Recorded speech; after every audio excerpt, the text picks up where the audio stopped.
Assalamualaikum warahmatullahi wabarakatuh. Kembali lagi di channel Berita Mistis. Untuk kisah kali ini masih melanjutkan dari kisah yang sebelumnya. Sebuah kisah dari kiriman teman subscriber kita. Kisah yang berjudul Bersetubuh dengan Genderuwo.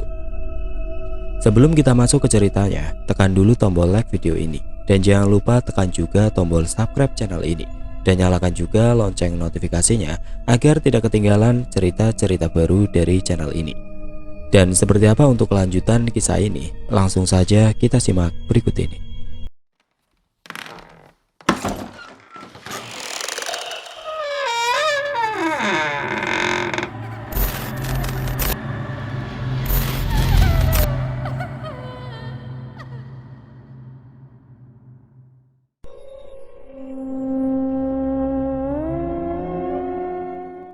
Sekarang cerita dari versi Leni. Hujan gemercik tidak kunjung turun. Malam ini aku mendapatkan lembur. Beberapa teman yang satu bagian denganku sudah mulai berkurang karena pekerjaannya sudah selesai. Tetapi berbeda denganku yang tidak kunjung selesai. Tepat jam 10 pekerjaanku selesai dan benar saja hanya aku sendiri di sini. Semua karyawan sudah meninggalkan pabrik, tetapi di depan masih ada Pak Penjaga alias Pak Satpam. Jarak pabrik dengan pos Satpam agak jauh. Sebelum ke tempat Satpam, aku harus berjalan melewati parkiran motor yang tepatnya terpisah dari pabrik. Sial, kenapa nggak bawa payung sih? Milda pasti juga sudah tidur jam segini, dan gak mungkin ada angkot lewat jam segini. Gerutuku. Aku masih berdiri di luar pabrik sembari menunggu hujan reda. Kubuka HP Nokia aku, lalu kubuka aplikasi Facebook. Saat itu aku hanya memiliki aplikasi Facebook saja, karena belum begitu boomingnya WhatsApp dan Messenger seperti sekarang. Aku mendengar suara di gudang belakang. Penasaran, aku coba ke belakang. Siapa tahu maling. Kalau aku bisa menangkap maling, aku pasti dapat jabatan yang lebih tinggi, pikirku lagi. Sambil tersenyum kecil, aku langkahkan kakiku ke belakang pabrik. Kulihat gudang itu sedikit terbuka dan lampu cahaya belum dimatikan. Rasanya tidak mungkin jika maling menghidupkan lampu. Pasti itu seakan sangat mudah untuk menangkapnya. Dan maling tidak mungkin melakukan kecerobohan itu. Kubuka pintu gudang sedikit demi sedikit dan ku dengar suara seseorang sedang menggerutu. Kenapa lembur sendirian? Suaranya dengan begitu kesal. Kutatap dia, rasanya aku tidak pernah melihatnya. Atau memang aku yang tidak begitu hafal dengan semua karyawan. Maklum, aku baru 3 bulan bekerja di sini.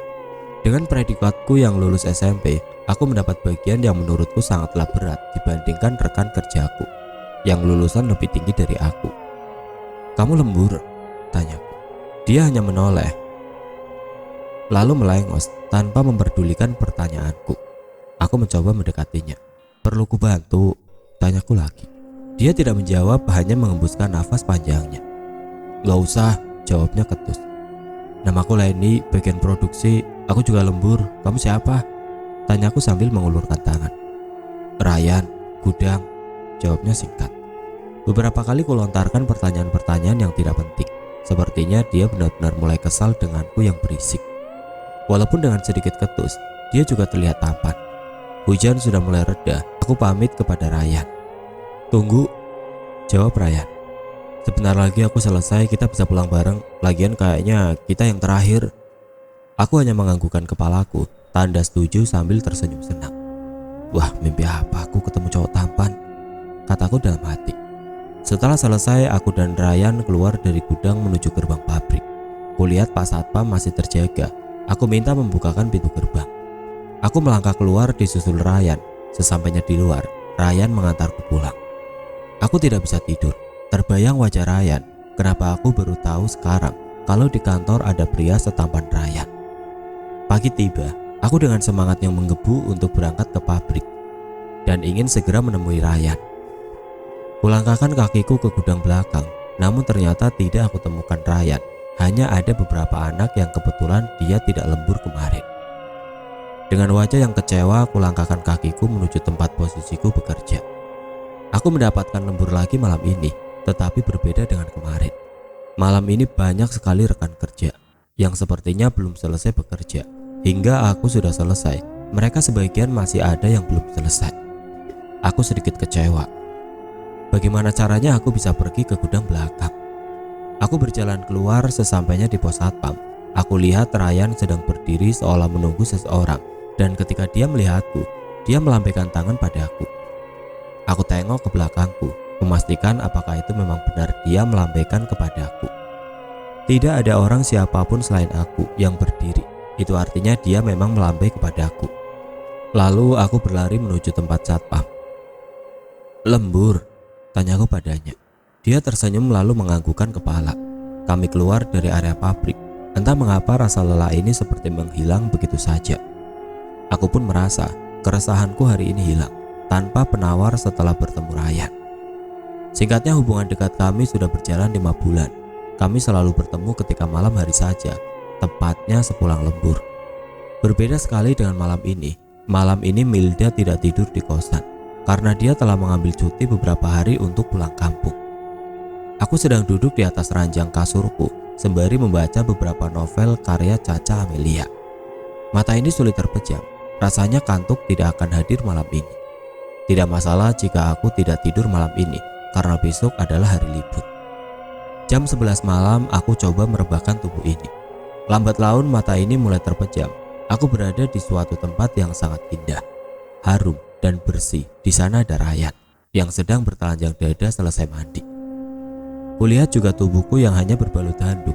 Ryan datang mendekatiku, lalu menciumku dan menciumku. Rasanya pilihan itu nyata hingga aku terbangun dan ternyata aku mimpi. Mimpi itu selalu hadir di setiap malam hingga berada di puncak.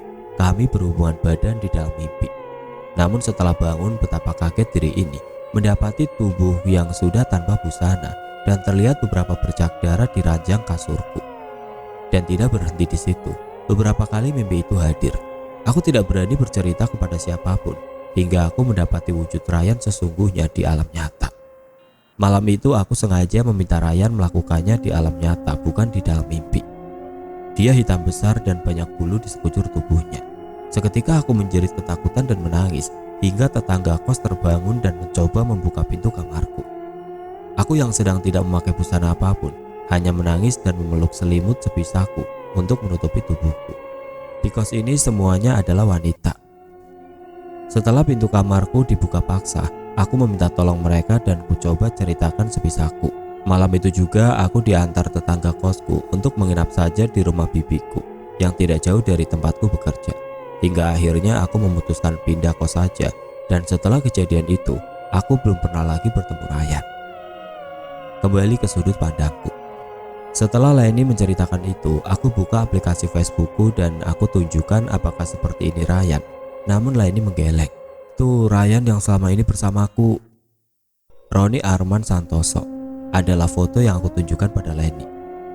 Selama ini Ryan yang bersamaku adalah berwajah Roni Arman Santoso. Aku mengajak Leni untuk kembali pulang.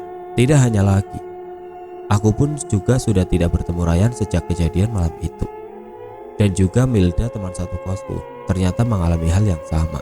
Namun dia tidak pernah bercerita kepada aku. Hanya kepada Leni lah dia mengatakan semuanya. Milda pun tidak ada kabar hingga saat ini. Entahlah apa yang membuat dia tidak bisa dihubungi lagi.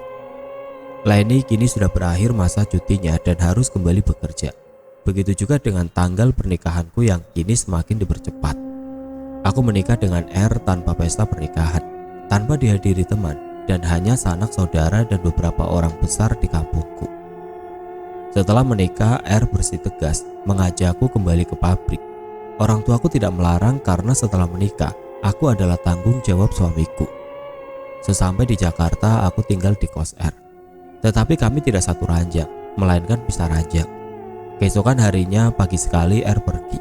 Tetapi bukan pergi bekerja, dia pergi mencari Milda. Sebenarnya sakit rasanya hati ini, tetapi tidak apa, toh aku juga tidak mencintai R. Hati ini masih sepenuhnya milik Ryan. Setelah R pergi, aku menelpon Leni untuk datang main ke kota R. Dia pun mengiyakan dan berjanji akan menginap di sini malam ini. Aku bergegas bangun, mandi, dan mencari makanan untuk sarapan. Kebetulan di dekat kos R banyak warteg sehingga tidak perlu jauh-jauh mencari. Setelahnya aku pulang. Lalu aku coba tidur karena sungguh bosan rasanya di kos sendirian tanpa TV. Di dalam mimpi aku sedang hamil besar, tetapi aku tidak mengenal tempat ini. Ryan datang tersenyum manis dan kemudian merebahkan badannya di pangkuanku sembari mengelus perutku. Aku terbangun ketika aku dengar suara salam dari luar. Aku bergegas membuka pintu dan ternyata Leni. Aku lihat sudah jam 5. Perasaan aku hanya terlelap sebentar. Aku segera menyuruh Leni masuk dan kami berbincang-bincang. Hingga malam pun tiba dan Leni pamit untuk tidur terlebih dahulu karena besok harus kembali bekerja. Aku pun terjaga sendiri. Ku dengar ketukan pintu. Ku buka, tetapi tidak ada siapa-siapa. Aku tutup pintu kamar dan ku coba segera memejamkan mataku. Aku bermimpi lagi, tetapi mimpi ini aku tidak ambil besar. Aku sedang berhubungan dengan Ryan. Dan setelah bangun, aku lihat celanaku sudah melorot, seolah ada yang menarik. Kulihat Leni masih tertidur pulas, dan segera aku pakai kembali celanaku. Hati ini masih terus berdebar. Samar-samar aku dengar pintu diketuk, dan ada yang memanggilku. Mungkin itu pulang, pikirku. Kubuka pintu dan ternyata Ryan datang dengan basah kuyup. Dia langsung memelukku tanpa mengatakan sepatah kata dan kemudian membawaku masuk. Di sana Leni masih tertidur pulas. Mulut ini serasa berat dibuka. Rasanya ingin aku panggil Leni tetapi suara ini tidak keluar. Ryan melempar tubuhku di ranjang kasur sebelah Leni, yaitu kasur R. Aku dilucuti dengan beringasnya. Aku menangis. Tapi tidak ada suara yang keluar dan aku menjerit tetapi Leni tidak dengar. Setelah melakukannya, Ryan mencium dan memelukku sambil berkata, "Aku tidak pernah pergi. Aku selalu di sampingmu. Jangan lagi meninggalkan aku." Hati ini luluh seketika rasanya. Penasaran dan ribuan pertanyaan hilang tanpa tersisa di kepalaku. Aku pun mengangguk. Sebelum subuh datang, Ryan segera pergi dan aku berjalan pelan ke kamar mandi. Hubunganku dengan Ryan kembali terjalin. Meski R sudah kembali ke kos pun, kami masih terus berhubungan tanpa sepengetahuan R. Ryan datang ketika R sedang lembur atau ketika R tidak di rumah. Hingga akhirnya R mengetahui dan melihat dengan mata kepalanya ketika aku sedang bersetubuh dengan Ryan di dalam kos. R meminta izin pulang ke kampung. Saat itu aku mengiyakan saja karena dengan tidak ada R di sini, maka akan semakin bebas aku dengan Ryan. Sekembalinya R dari Lampung, dia membawa ayahku dan ayahnya juga, beberapa orang yang aku tidak mengenal siapa. Aku diruqyah oleh mereka, rasanya sangat panas dan sakit. Aku memberontak untuk tidak melanjutkan. Namun permintaanku tidak diindahkan mereka, sampai akhirnya aku terkulai lemas dan tidak sadarkan diri. Setelah aku bangun, ternyata aku berada di rumah sakit. Ada ibuku, ibunya R, juga ayahku. Kata dokter, "Kamu keguguran." Pertama kali ucapan ibunya R yang aku dengar. "Yang sabar ya menantu, nanti kamu akan diberi momongan lagi sama Allah. Jangan tinggalkan sholat ya." Aku menatap R. Dia hanya diam melihatku tidak berdaya. Keguguran? Aku saja tidak pernah tidur dengan R. Bagaimana bisa? 3 hari di rumah sakit, akhirnya aku boleh pulang. Orang tuaku dan R sudah pulang 2 hari aku di rumah sakit. Sesampainya di kos, R memelukku, mengatakan maaf karena belum bisa terima pernikahan ini hingga aku menjadi seperti ini. Aku sudah siap jika saat ini R mengajukan perceraian, tetapi tidak. R memintaku untuk mencoba mencintainya. Begitu juga dia. Dia akan melupakan Milda dan mencintaiku. Jadi selama ini yang menyetubuhimu bukan aku, tetapi genderuwo is. Sembari memelukku dan menangis, R menceritakan semua yang aku alami. Tetapi di mataku genderuwo itu Ryan. Dan yang di pikiran R, genderuwo itu di mataku berwajah dirinya. Aku diam mendengarkan ucapan R. Genderuwo itu sudah diusir agar tidak mengganggumu. Minggu depan, Leni pulang menikah. Dia sudah mengundurkan diri. Dan rencananya, aku juga akan bawa kamu pulang. Aku juga mau mengundurkan diri. Tujuanku di sini setelah kita menikah adalah mencari Milda. Tetapi Milda sudah menikah sebelum aku menikahimu. Jadi aku harap kamu mau memulai denganku. Setahun sudah aku di Lampung bersama R. Dan aku sudah hamil 6 bulan. R kembali bekerja di Jakarta di pabrik plastik hingga anak pertama kami lahir, yaitu anak lelaki tampan dengan keistimewaan yang sangat luar biasa. R pulang dengan penuh kebahagiaan. Namun setelah mengetahui anaknya sangat istimewa, R kembali ke Jakarta lagi dengan alasan ingin segera bekerja agar kebutuhanku dan anakku tidak kekurangan. Lambat laun perubahan R terlihat. Dia jarang telepon dan jarang sekali menanyakan anaknya. Hingga usia anakku 8 bulan, aku mendapat kabar buruk tentang R. Dia menghamili seorang wanita di sana, tetapi R tidak mau bertanggung jawab. Dia sudah membayar untuk tidur, bukan bertanggung jawab untuk anak itu.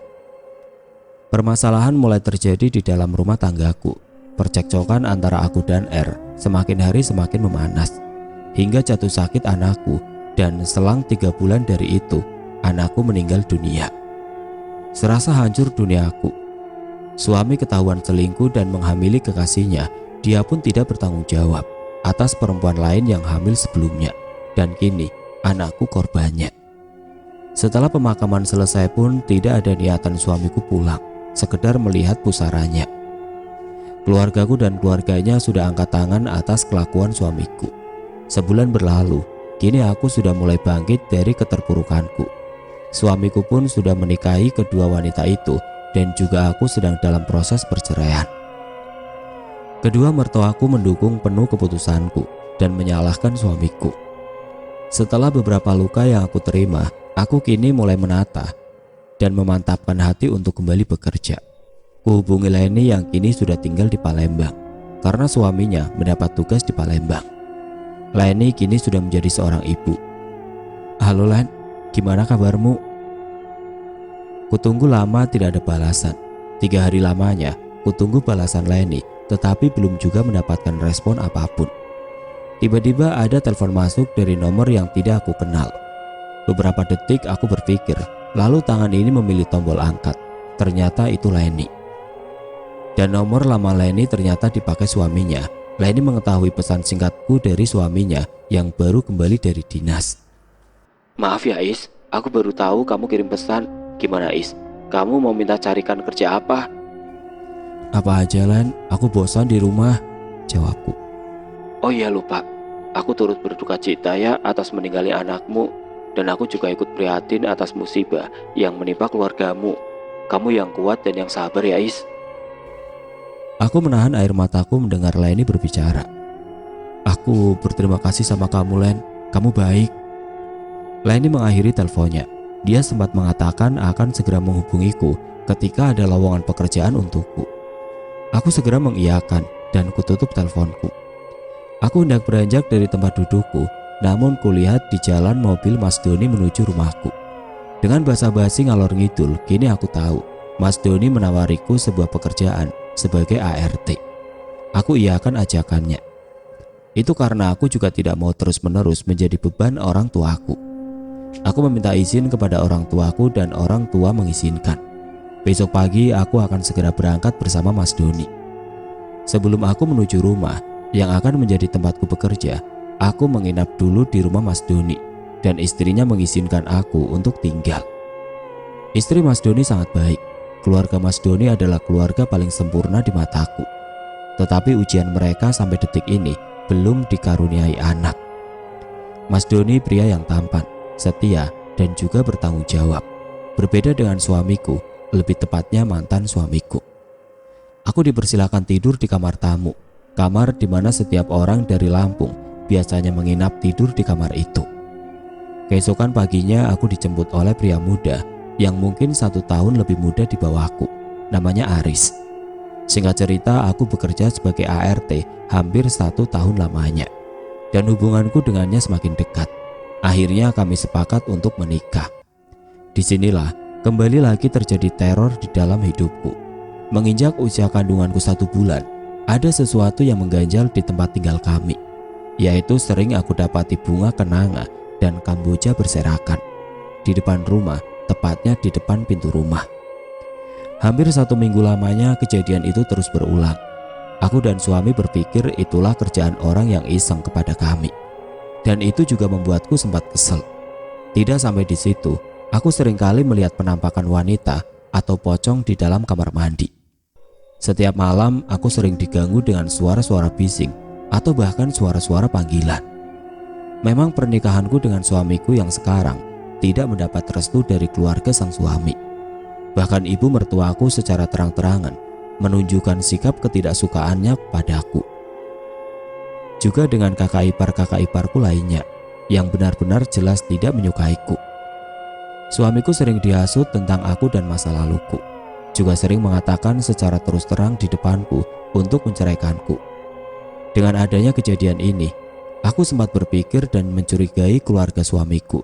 Karena hanya mereka yang tidak menyukaiku, namun dugaanku salah. Semakin intens gangguan-gangguan itu membuat kondisi tubuhku semakin memburuk. Aku dengan kehamilan muda kini semakin kurus. Selain aku yang kurang tidur dan istirahat, aku juga merasa setiap makanan yang aku makan tidak pernah masuk ke dalam perut karena aku tidak pernah merasakan kenyang. Malam itu aku lihat jam 10 malam, Mas Aris yang kebetulan keluar mendapatkan tugas malam dan aku di rumah sendirian. Kudengar sayup-sayup suara memanggilku dan sembari meminta tolong. "Lepaskan aku, tolong." Seperti itu suaranya. Suara itu berasal dari belakang rumah. Karena penasaran, aku coba ke belakang dan ku coba buka pintu. Namun tidak ada apapun yang aku lihat. Di sana hanya kegelapan yang tidak bisa aku tembus dengan mata. Kututup kembali pintu itu, lalu aku beranjak menuju kamarku. Aku yakin itu adalah orang yang iseng. Belum kaki ini melangkah sampai ke dalam kamar, suara itu terdengar lagi dari pintu depan. Dan aku coba bukakan pintu depan rumahku, namun lagi-lagi tidak ada apapun yang tampak di sana. Kulihat ke depan, sayup-sayup terlihat seperti orang. Karena penasaran, ku coba menghampiri. Semakin dekat, semakin berdetak jantung ini. Rasa takut bercampur penasaran. Aku dekati dia, lalu ku tatap wajahnya. Menakutkan. Wajah itu rata, tidak ada mata, hidung, ataupun mulut. Namun suaranya sangat melengking terdengar di telinga. "Tolong!" Aku terdiam terpaku. Badan ini, tangan ini, kaki ini tidak bisa aku gerakkan. Seolah mati rasa. Aku coba istighfar di dalam hati dan aku bacakan doa-doa sebisaku. Mulut ini keluh rasanya ingin teriak, namun tidak bisa bergerak. Hingga aku lafalkan nama Allah. Perlahan kaki ini bisa aku gerakan. Aku lari sebisaku dengan cepat. Tidak aku hiraukan lagi hantu di depanku. Semakin aku kencangkan kakiku berlari, rasanya semakin jauh rumahku berada. Air mata tidak bisa aku tahan. Aku tumpahkan semuanya dalam ketakutan. Dalam gelapnya malam dan sunyinya, aku terus berlari meminta pertolongan. Namun tidak ada satu orang pun yang bisa aku jumpai malam itu. Hingga akhirnya, semakin lama kaki ini berlari, rasa lelah menghampiri dan aku mulai tidak sadarkan diri. Terjatuh tersungkur di tanah. Badan ini digoyang-goyangkan, entah siapa. Namun aku merasakan seseorang menepuk-nepuk badanku. Ku coba membuka mata ini dan aku buka perlahan. Ternyata orang yang hendak pergi ke kebun. "Astagfirullah, apa yang terjadi, Mbak?" Tanyanya kepadaku. Aku tidak menjawab, hanya menangis seketika itu dan kemudian ditolong. Lalu dibawa pulang ke rumahku. Di rumah Mas Aris sudah menungguku dan beberapa orang ada yang berdatangan. Melihat keadaanku sangat kusut dan kotor, Mas Aris segera memapahku. Tidak ada pertanyaan yang keluar dari mulutnya. Aku menangis sejadi-jadinya mengingat apa yang kualami semalam. Mas Aris membantuku membersihkan badanku. Setelah bersih dan mulai tenang, Mas Aris memintaku bercerita apa yang terjadi. Aku mulai menceritakan semua yang terjadi, bahkan beberapa mimpi yang kualami beberapa hari ini.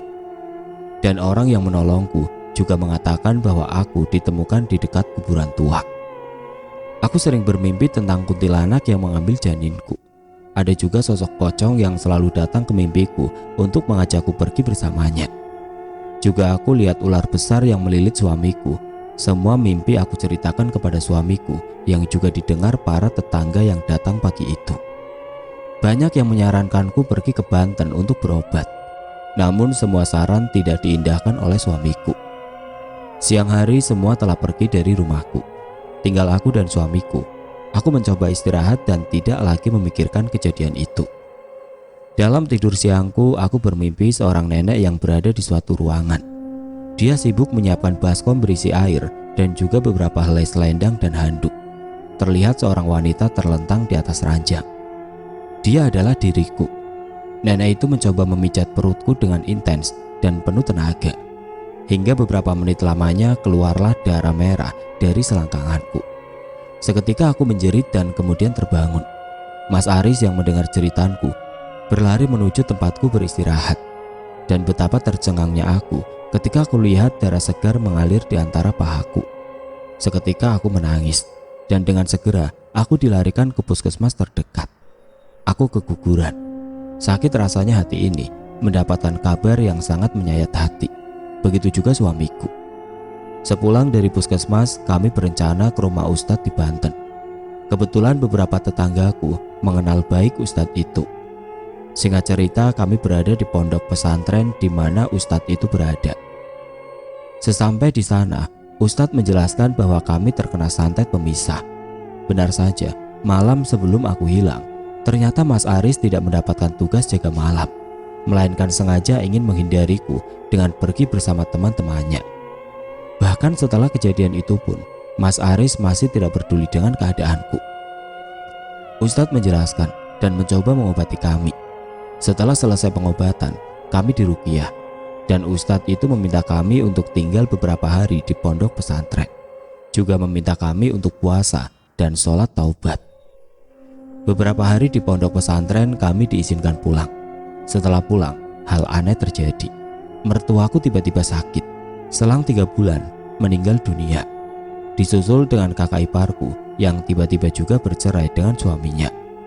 Sempat kami mencurigai mereka, namun semua kebenaran tetap terbuka.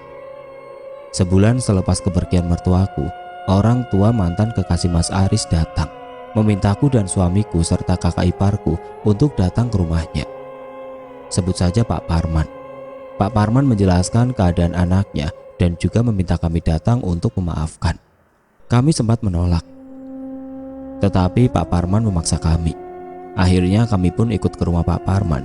Sesampainya di rumah Pak Parman, kami dipersilakan masuk dan kami diarahkan pada kamar belakang.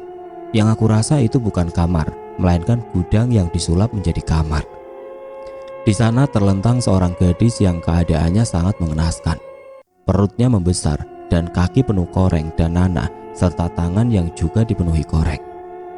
"Sejak kapan Cindy seperti ini, Pak?" tanya suamiku. Pak Parman tidak menjawab. Kakak iparku yang tidak sanggup melihat pun keluar dan memuntahkan isi perutnya. Aku dan suamiku mencoba menahan apapun yang kami cium dan kami lihat. Cerita dari sudut pandang Mas Aris. Cindy, gadis cantik yang kini menjadi kekasihku. Dia begitu manis dan sangat baik, serta sopan santun yang begitu tinggi. Dia menjadi idaman lelaki di kampungku, tetapi aku yang dapat memilikinya. Kuat hati ini bertekad menikahinya, namun semua tidak semulus harapanku. Mahar serta mas kawin yang tidak sedikit membuat kendala hubungan kami. Aku berjanji pada Cindy untuk menikahinya apapun halangannya. Aku meminta izin kedua orang tuaku dan Cindy untuk merantau ke Jakarta, dan permintaanku diizinkan. Dengan syarat setahun, aku harus sudah bisa memenuhi semua syarat orang tua Cindy. Aku berjanji. Setahun berlalu dan aku kembali. Jujur saja semua uang yang aku simpan tidak cukup untuk memenuhi syarat orang tua Cindy. Hingga akhirnya kedua orang tuaku menjual tanahnya. Saat itu aku sangat malu kepada orang tuaku. Tetapi aku tidak punya pilihan. Setelah tanah itu terjual, ibuku jatuh sakit dan harus dioperasi. Bingung bukan kepalang. Namun aku tidak ingin egois. Uang itu aku pergunakan untuk pengobatan ibuku, dan sisanya aku berikan kepada orang tua Cindy sebagai mahar dan syarat yang diminta. Tetapi semua ditolak karena tidak sesuai dengan syarat yang diminta keluarga Cindy. Aku yang saat itu dengan ayahku datang menemui keluarga Cindy untuk membahas mahar dan syarat yang kurang. Namun hinaan dari keluarga Cindy lah yang kami dapatkan. Kami pulang dengan rasa kecewa dan malu. Sejak saat itu ayahku juga keluargaku memintaku untuk tidak lagi berhubungan dengan Cindy. Rasa kecewa kedua orang tua sudah sangat besar hingga tidak akan memberikan restu lagi untuk Cindy. Aku coba kubur perasaan untuk Cindy. Ku coba merantau lagi ke Jakarta hingga aku dengar kabar Cindy sudah menerima lamaran dari lelaki lain yang sudah mapan. Sungguh hancur hati ini. Namun duniaku tidak boleh berhenti hanya sampai di sini. Aku tetap harus melanjutkan hidupku, walau meski tanpa ada Cindy lagi di sisiku. 2 tahun lamanya akhirnya aku bisa melupakan Cindy. Dan saat itu hadirlah seorang wanita yang statusnya bukan lagi gadis. Sulit rasanya mendapatkan restu dari orang tuaku hingga akhirnya kami menikah. Meski sangat sederhana, namun semuanya berjalan dengan lancar. Berbeda dengan Cindy, wanita yang kini aku pilih tidak meminta syarat maupun mahar pernikahan. Tidak meminta resepsi besar-besaran, juga mau tinggal hanya di dalam rumah kontrakan satu petak. Aku sangat bersyukur. Walaupun kini wanita yang aku pilih tidak sesempurna Cindy, namun aku menemukan kebahagiaan yang lebih dari kebahagiaanku bersama Cindy. Kembali ke sudut pandangku. "Mas," ucap Cindy terbata-bata. "Maaf mas," lanjutnya dengan masih terbata. Aku lihat Mas Aris memandangnya penuh iba dan haru. Aku tahu betapa dulu suamiku mencintai wanita yang kini ada di hadapanku. "Aku sudah memaafkanmu," jawab suamiku dengan tegas. Cindy menggeleng, mencoba meraih tanganku, lalu kuulurkan tanganku menyentuh tangannya. "Maafkan aku mbak," dengan terbata-bata diucapkannya kalimat maaf. Pak Parman mengambil alih karena melihat Cindy sangat sulit mengucapkan kata. "Nak Aris, Nak Ismi, sebelumnya maafkan Cindy. Mungkin ini sudah waktu ajalnya. Saya sudah mengikhlaskan apapun yang terjadi dengan anak saya. 1 tahun setelah kepergianmu Nak Aris, Cindy menerima lamaran orang lain, tetapi dibatalkan begitu saja. Dia masih menunggu Nak Aris hingga 2 tahun lamanya. Namun betapa kecewanya Cindy mendengar Nak Aris sudah meminang wanita lain." Pak Parman mulai menceritakan kejadian-kejadian yang dialami Cindy pasca pernikahan kami. Cindy mengamuk mendengar kabar pernikahan Aris dan wanita pilihannya. Bahkan dia menyalahkanku dan istriku atas batalnya pernikahan dia dan Aris. Cindy tidak mau makan, tidak mau mandi, dan bahkan tidak mau keluar kamar. Dia tidak hanya menyiksa dirinya, namun juga menyiksa kami selaku orang tua. Suatu ketika, Cindy keluar kamar dan menemui kami. "Ayah, ibu, aku ingin Aris kembali pada aku." "Nah, kamu tahu bukan bahwa Aris sudah memiliki istri?" "Aku tidak peduli." Cindy mengancam kami akan bunuh diri jika keinginannya tidak terpenuhi. Akhirnya kami mencoba mendatangi keluarga Aris. Namun keluarga Aris nampaknya sudah begitu kecewa dengan perlakuan kami tempo lalu. Hanya kekecewaan yang dapat kami bawa pulang, serta sumpah serapah yang keluar dari mulut ibu Aris pun membuat kami semakin terluka. Sesampainya di rumah, Cindy sudah menunggu kami dengan penuh harapan. Tetapi tidak bisa kami ingkari bahwa kami harus memberitahukan kekecewaan ini pada Cindy. Namun berbeda dengan sikapnya atas kabar kekecewaan ini, dia tersenyum sembari mengatakan tenang. "Ayah, ibu, aku bisa mendapatkan Aris tanpa harus bersusah payah." Malam itu pergilah Cindy entah kemana. Dia hanya berpamit akan ke rumah seseorang yang bisa membantunya mendapatkan Aris kembali. 3 hari 3 malam Cindy baru kembali. Kami sangat khawatir, namun setelah melihat Cindy kembali dengan keadaan baik-baik saja, rasa khawatir kami menghilang. Semakin hari perubahan Cindy semakin terlihat. Pernah suatu ketika pulang membawa bingkisan hitam yang di dalamnya adalah kembang setaman dan beberapa tanah yang entah tanah apa itu. Lalu pernah pula kedapati membawa ayam cemani ke dalam kamar, beberapa kemenyan, dan hampir setiap hari berperilaku aneh. Hingga puncaknya malam itu, dia teriak kepanasan di dalam kamar seolah sedang terbakar. Sebelum separah ini, Cindy mengaku mengguna-guna keluarga Aris. Bahkan dia juga menyantet ibu Aris dan juga membuat kakak Aris bercerai, serta kegugurannya anak Aris. Juga ulah Cindy yang menggunakan dukun untuk mencapai semuanya. Mas Aris, aku dan kakak iparku yang tidak tahu kapan masuknya terperangah kaget dan tidak percaya jika semua ulah Cindy. Kakak iparku sempat mencaci maki Cindy dan kedua orang tuanya.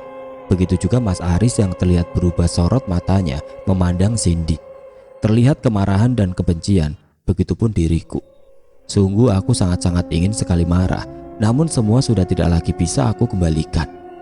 Walaupun aku maki dan aku kutuk keluarga Cindy, aku hanya menangis, ingin tidak memaafkan Cindy. Mas Aris yang segera berlalu meninggalkan kamar Cindy, menandakan dia tidak akan memaafkan Cindy. Begitu juga kakak iparku, namun aku masih tetap pada posisiku. "Aku maafkan dirimu. Walaupun jujur sulit bagiku memaafkan kamu, tapi kejujuran orang tuamu dan semua penyesalanmu, aku akan mencoba memaafkan dengan sebisaku." Aku segera berlalu. Ku kejar Mas Aris dan kakak iparku. Juga terlihat Pak Parman memohon untuk dimaafkan semua yang sudah Cindy perbuat. Sudahlah Mas, membencinya pun tidak akan mengembalikan ibu dan anak kita kembali, ucapku pada suamiku. Mas Aris dengan enggan memalingkan wajahnya pada Pak Parman. Baiklah Pak, aku maafkannya. Namun berbeda dengan kakak iparku, dia tidak mengeluarkan kata. Sesegera berlalu pergi, kami pun mengikuti kakak iparku. Beberapa hari kemudian aku dengar kabar Cindy meninggal dunia. Innalillahi wa inna ilaihi rajiun. 2 bulan sepeninggalnya, Cindy, kakak iparku, rujuk dengan sang suami dan kembali membina rumah tangga. Begitu juga aku dan Mas Aris, kami kembali ke Serang dan hidup bahagia. Meski tidak ada buah hati kami di dalam perutku, kakak iparku yang sebelumnya tidak menyukaiku, perlahan-lahan mulai baik dan peduli denganku.